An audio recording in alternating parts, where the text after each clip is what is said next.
volonté que le Français a réalisé cette performance, car je vous le rappelle, et pour ceux qui prendraient seulement l'antenne, Noah possédait au troisième set 2 balles de match avant d'être remonté et de s'incliner au troisième set, et accusant un coup de fatigue terrible, y compris sur le plan psychologique, le Français est parvenu sur sa volonté, sur son orgueil, à revenir dans la partie et à infliger un 6-0 à son adversaire au quatrième set.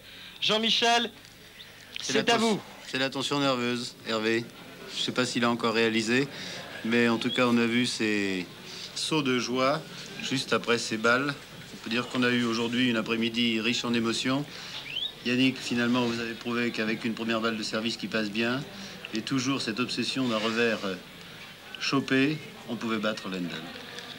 Oui, je pense avoir le jeu pour le gêner.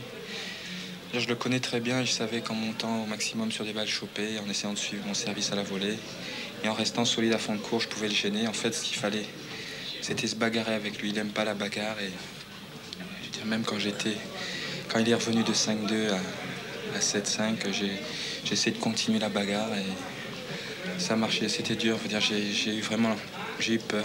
On a eu l'impression au début de match que vous avez mis un certain temps pour vous décrisper. Non, j'étais très concentré, mais j'ai eu surtout peur à la fin.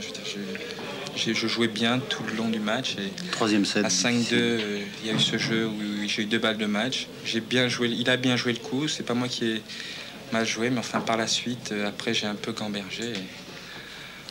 Heureusement que j'ai gagné. Si j'avais perdu, je m'en serais pas remis. Quand vous perdez le troisième set, là, vous commencez à douter un peu et oui, il vous faut un certain temps. C'est pas pour tellement le dans fait d'avoir l'ambiance. perdu, mais je veux dire, j'étais crispé. Je veux dire, j'ai eu peur de gagner. Et je veux dire, je voulais me décontracter au maximum. Et enfin, quand j'ai perdu ce set, je me suis dit, oh là là, ça va être difficile. Mais enfin, je voulais me bagarrer, je voulais pas laisser. C'était une trop belle occasion. Et dire maintenant, je veux dire, je suis content. C'est une belle après-midi aussi pour le tennis français parce que oui, vous, Roger Vasselin. Je suis content pour moi. Mais enfin, pour Christophe, c'est quelque chose de fantastique. Je veux dire, maintenant, c'est un peu dommage qu'on ait à jouer l'un contre l'autre. Alors on ressent.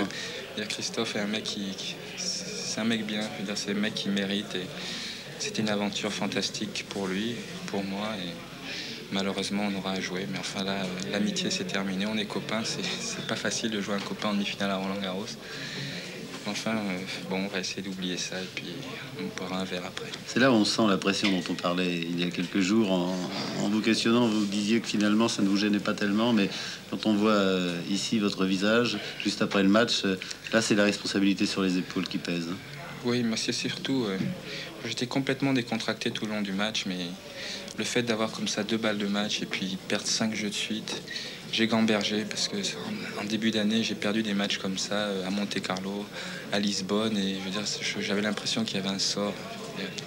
Et bon, je me suis dit, bon, ça va être difficile, ça va être encore la même chose. Et vraiment, j'étais très nerveux à l'intérieur.